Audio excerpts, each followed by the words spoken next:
Olá a todos e todas, eu sou aqui de novo, Davidson Viana, sou professor da Universidade Federal do Paraná e hoje vamos falar então, a gente teve a aula que tratou de como identificar as questões relacionadas aos problemas relacionados ao uso de substâncias psicoativas, né?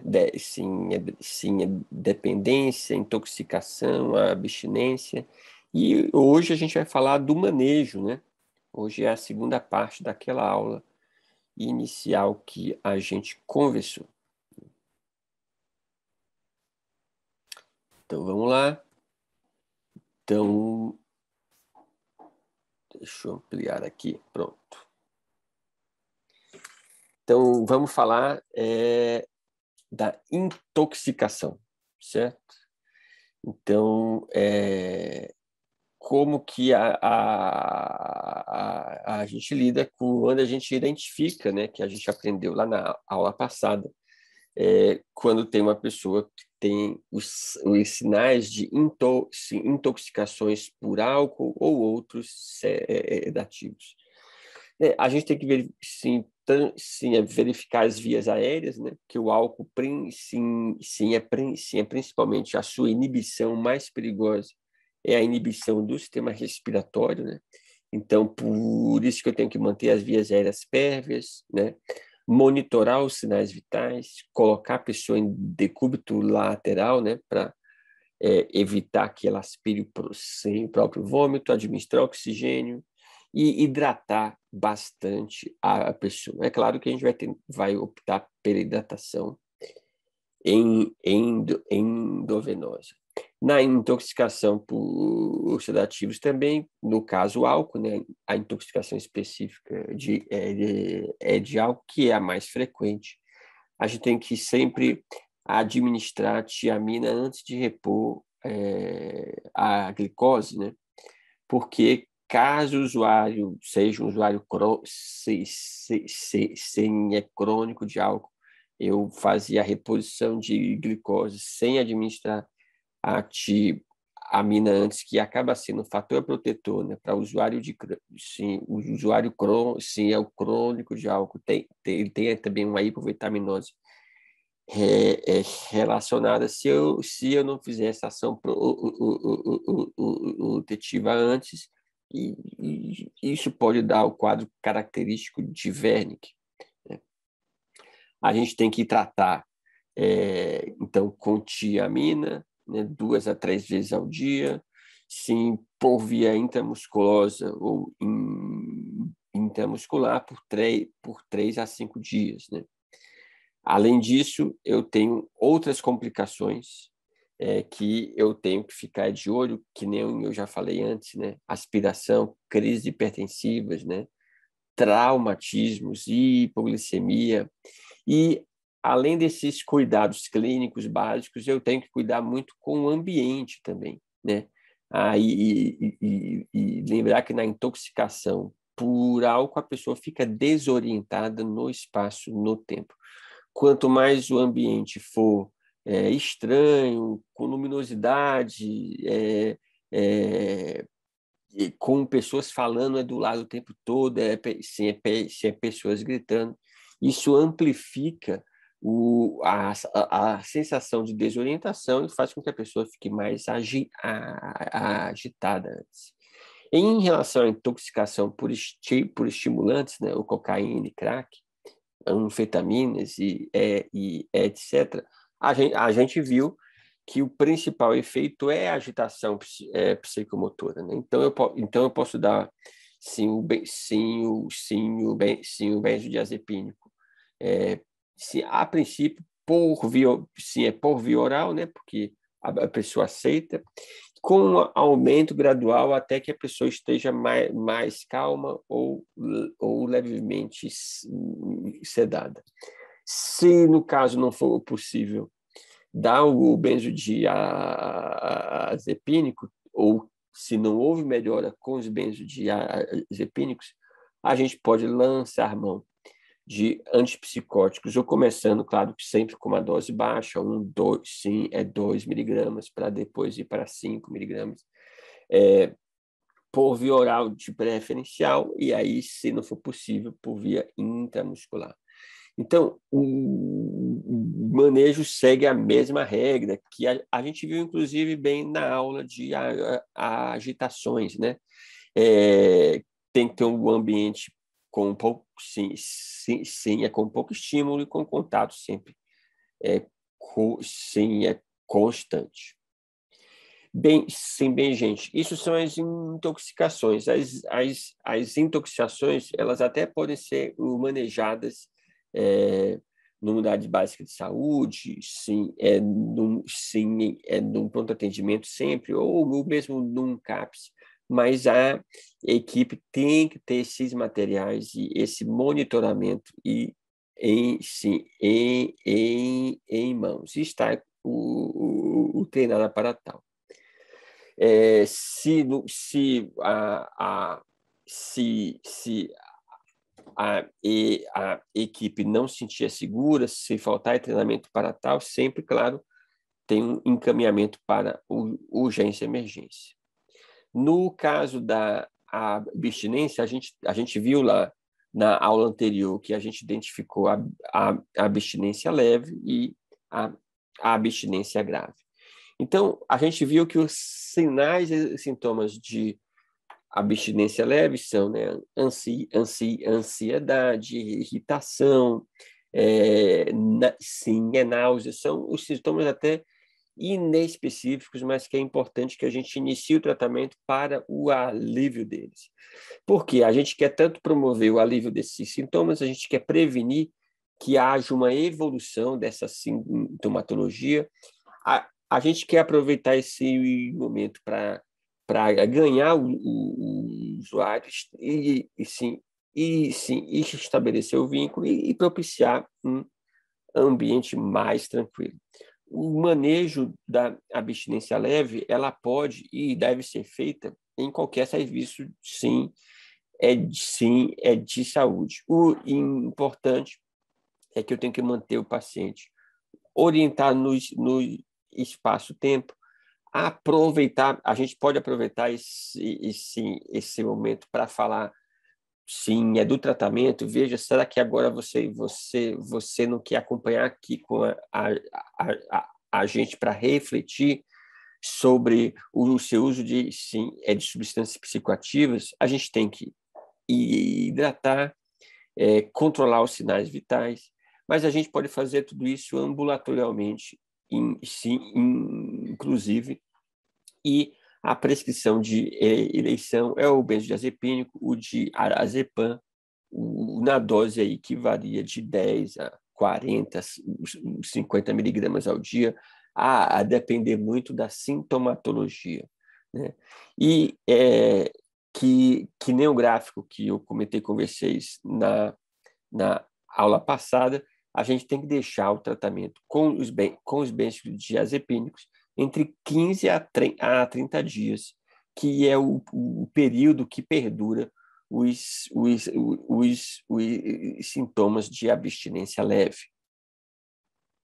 A gente tem que também ofertar a tiamina-VO pelo mesmo período e, após, né, 15 dias da melhora dos sintomas, eu posso começar a retirada do benzodiazepínico. Lembrar que a retirada ela tem que ser feita do benzodiazepínico, que é, digamos que a pessoa ela precisa tomar 30 miligramas de diazepam ao dia, né? 10 miligramas cedo, à tarde e à noite, para melhorar os sintomas de abstinência. A retirada ela não pode ser feita amanhã tira tudo, ou nem mesmo. Tipo, um dia você vai para 20, depois vai para 10 e depois a retira. Isso é uma retirada muito rápida, né? A gente tem que retirar em 4 dias, diminuir 5 miligramas, né? Cortar meio comprimido, ou seja, tem que ser uma retirada mais gradual ainda. Para usuários que são hepatopatas, ao invés do diazepam, a gente é sempre mais indicado a utilização do sim, do lorazepam, porque não tem o efeito da primeira passagem hepática. Em relação à abstinência grave, né, gente? Aí sim, a gente tem que um tratamento que deve ser feito preferencialmente em uma unidade clínica com suporte e monitoramento 24 horas. Então, o usuário ele pode ser acolhido em qualquer serviço de saúde, feito os primeiros cuidados, mas ele deve ser encaminhado, sim, para uma unidade de um cuidado mais intensivo, um pronto atendimento, um pronto-socorro. A gente tem que ter uma monitoração rigorosa do paciente, sim, no leito. Ele deve ficar restrito, porque o grau de confusão mental ele é maior.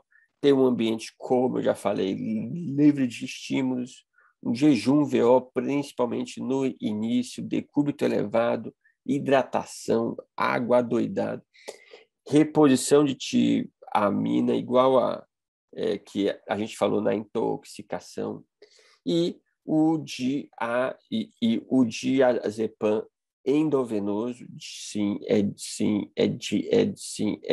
de preferência, a depender muito dos sintomas. Isso pode variar de 30 a 60 miligramas ao dia. Isso depende muito do quadro clínico apresentado. Em relação à dependência, né? Então, vamos lá. A gente viu que é importante eu identificar que a pessoa é dependente química. É mais importante ainda que a gente considere que eu utilizo a substância por um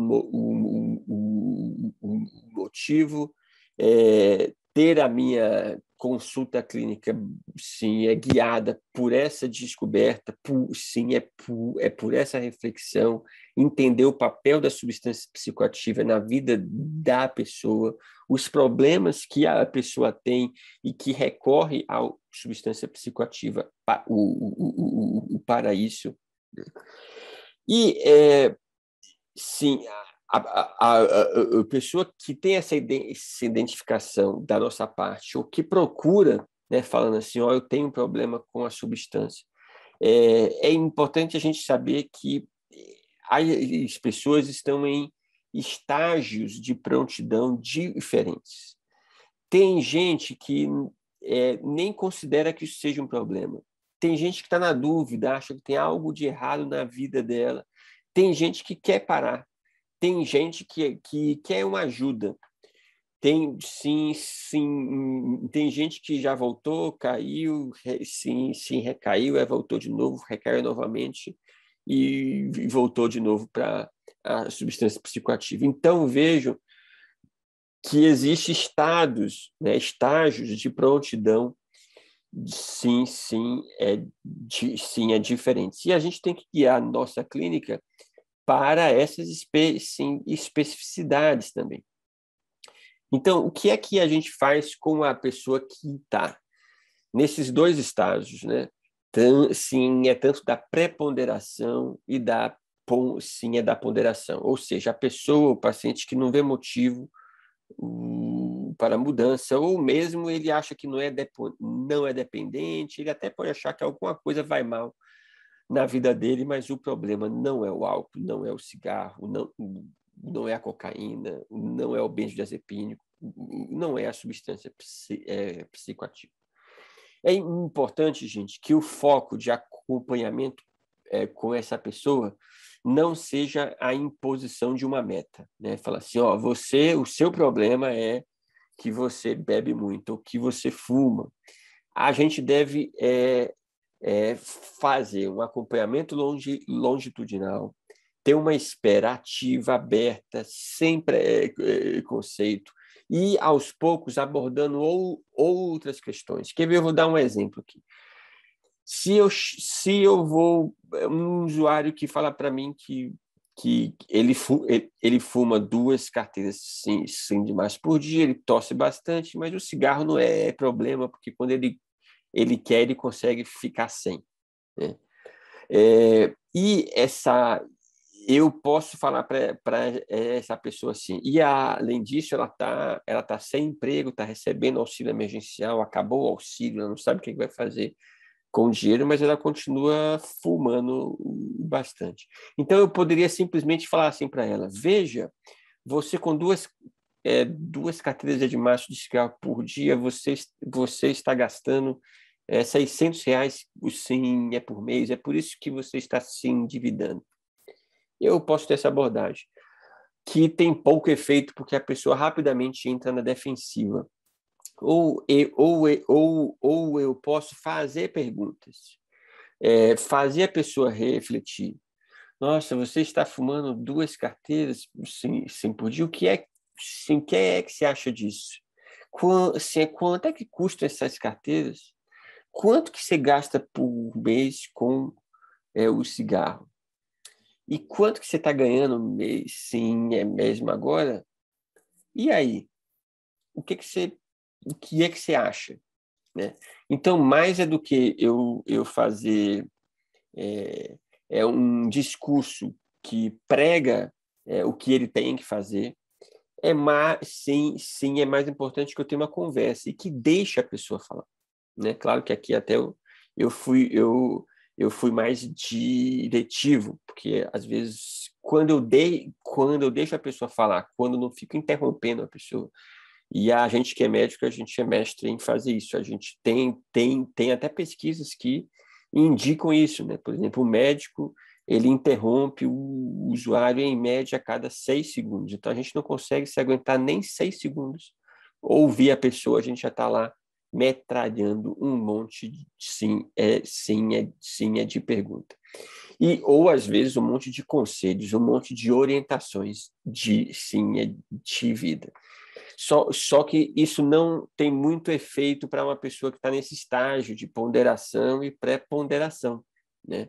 Então, a aconselhar, dizer o que a pessoa faz, que sim é fazer, não é muito interessante. Mas, pelo contrário, se a pessoa sentir que você tem uma escuta que não é focada em dizer o que ela tem que fazer e menos preconceituosa, isso é muito importante.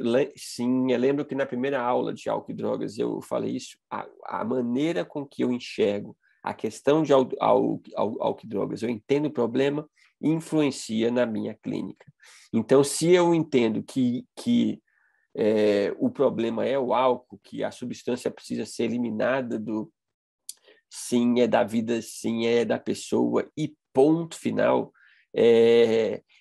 a pessoa vai perceber que eu não vou ter a abertura para ela dizer, por exemplo, que, ó, doutor, na verdade eu estou bebendo muito ainda, né? Porque ela sabe que eu vou rapidamente sim, responder, mas, seu Antônio, eu não acredito, o senhor fez isso de novo. Assim, parece um pai falando com uma criança de 3 anos. Então, essa postura tutelar de dar bronca, de recriminar, ela faz com que o usuário se feche para a gente. E aí a gente tem que estabelecer uma clínica, uma escuta mais aberta, mais compreensiva, com o seguinte discurso: se o seu Antônio, por exemplo, voltou a beber, a gente tem que dizer que a recaída faz parte do tratamento. O seu Antônio, isso acontece com todo mundo, isso é normal, porque parar de beber não é simples assim, né? Então, as pessoas às vezes ficam nesse processo um tempão. Mas é importante, veja, o senhor ficou um mês inteiro, né? Sem beber ou bebendo menos, o senhor reduziu o uso. Olha só, um reforço positivo também para essa jornada da pessoa que é dependente química é importantíssimo. Para a pessoa que está determinada, ou mesmo a pessoa que já parou de beber ou que está reduzindo o uso e que quer deixar, né? É importante, ó, de novo, pessoal, escutar, ajudar. A gente tem que ajudar a pessoa a identificar as razões do uso da substância, às vezes é um caminho, ela fala assim, puxa, é o caminho do trabalho para casa, que tem 2 bares, e eu sempre paro lá no meio do caminho. Então, às vezes, então, o que é que a gente faz em relação a isso? É mudar de emprego? Não dá, mas é mudar o caminho para ir para o emprego, evitar essa rua. Claro, a gente não vai falar isso para a pessoa, mas no momento que a gente deixa a pessoa refletir sobre as razões, sobre os gatilhos do uso da substância psicoativa, isso é bem importante. Sim, e o que é que a gente faz? Opa, voltou. Sim, quando a pessoa recai, né, que a pessoa está diminuindo ou parando, e aí vai estar bebendo ou fumando ou usando cocaína, sim, tudo novamente. A gente tem que a gente tem que normalizar sim essa questão. Falar sim para a pessoa que isso faz parte do processo e da caminhada, e que a gente não está ali para julgá-lo nesse sentido. Sabe por quê? Porque ele já se julga o suficiente. Ele já acha que, puxa, não é digno da atenção do doutor ou da doutora, que ele pisou na bola, que ele não tem capacidade para sair do vício ou da dependência, né? Então, por isso que a gente tem que apoiar e não julgar, e não reforçar essa ótica que, às vezes, a gente tem que se policiar muito, porque a gente faz inconscientemente quando o cara ou a mulher fala eu voltei a beber, e a gente faz uma cara de não acredito, a gente suspira fundo. Então, isso já denota, essa nossa linguagem corporal já denota o que a gente acha, a recriminação que a gente faz. Então, por isso que a gente tem que se pôr em análise também. O foco do tratamento, pessoal, nunca pode ser a parada do uso, mas o que a pessoa consegue pactuar naquele momento. Sim.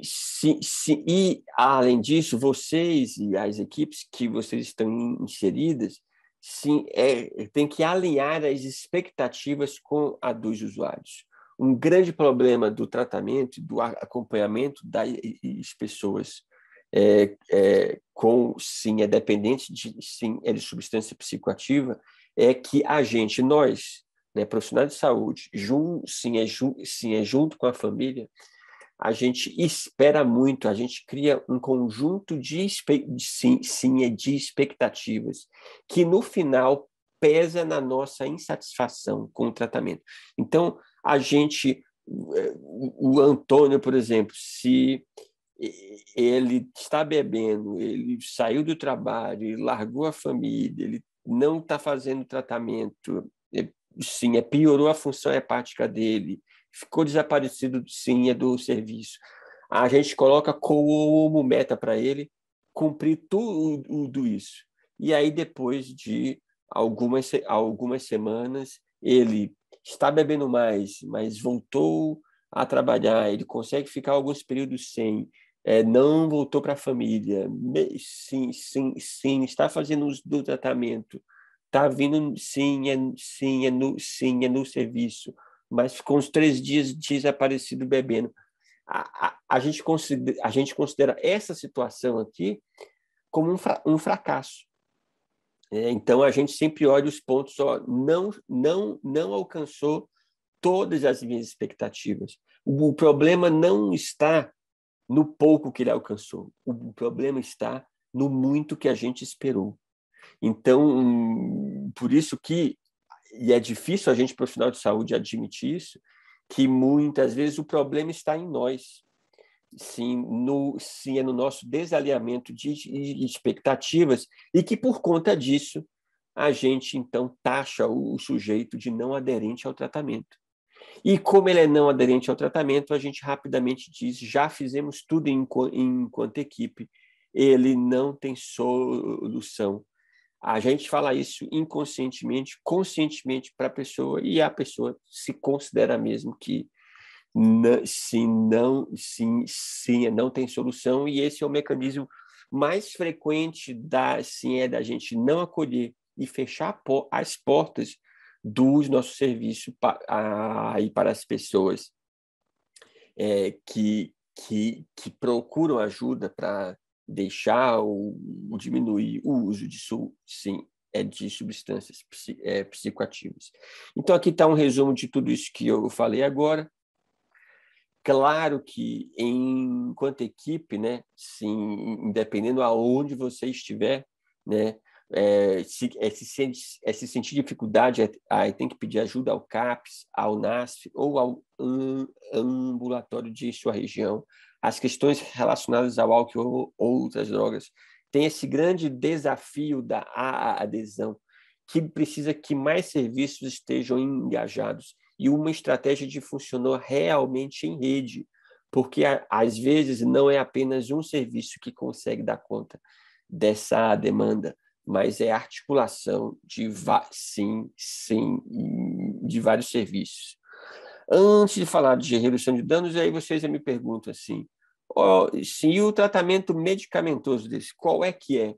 Tem alguma substância que melhora e que tira a vontade de beber? Então, não, né? Sim, o sonho de buscar essa substância está no pressuposto de que é um problema simples, que basta eu diminuir a vontade, que o problema está numa doença que descontrola os impulsos da vontade de beber ou fumar ou usar cocaína. Mas se a gente considera que são diversos problemas que levam à procura do uso de substâncias psicoativas, né? A insônia, às vezes dificuldades familiares, insatisfação com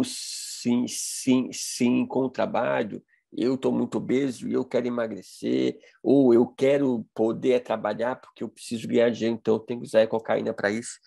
Então, se eu tenho essa abordagem mais ampliada, eu entendo também, sim, além de tudo isso que eu já falei, que o principal papel do medicamento está no alívio dos sinais e sintomas de abstinência.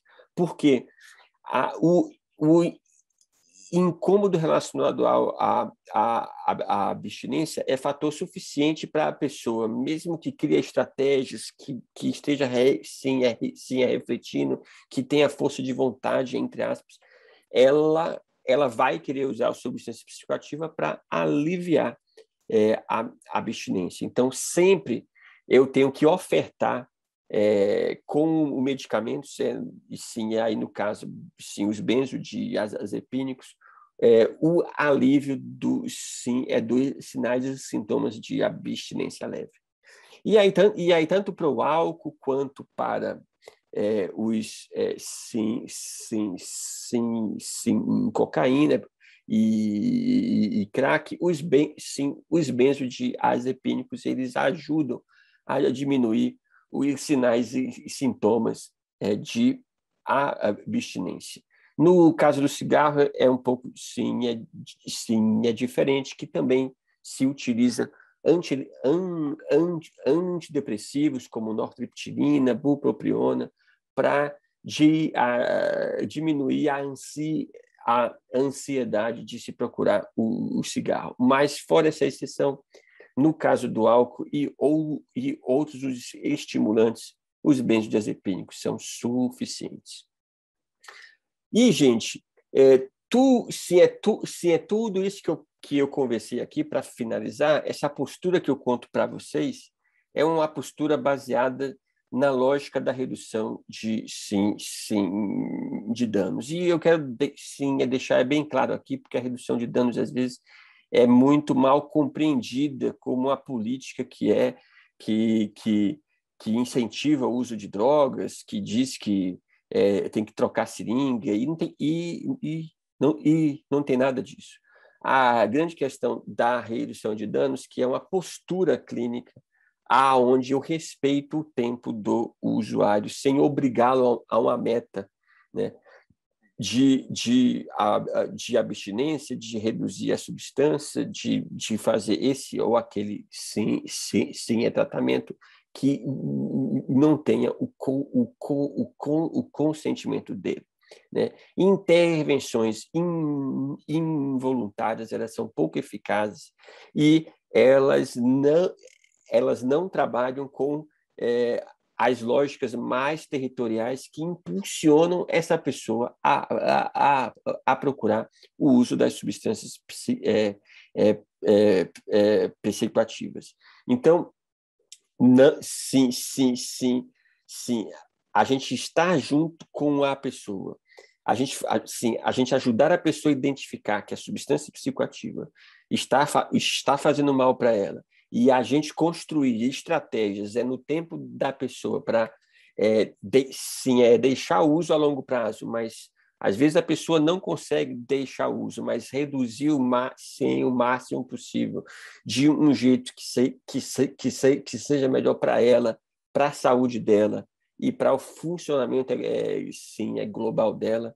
E sim, é isso. É a postura clínica baseada na redução de danos.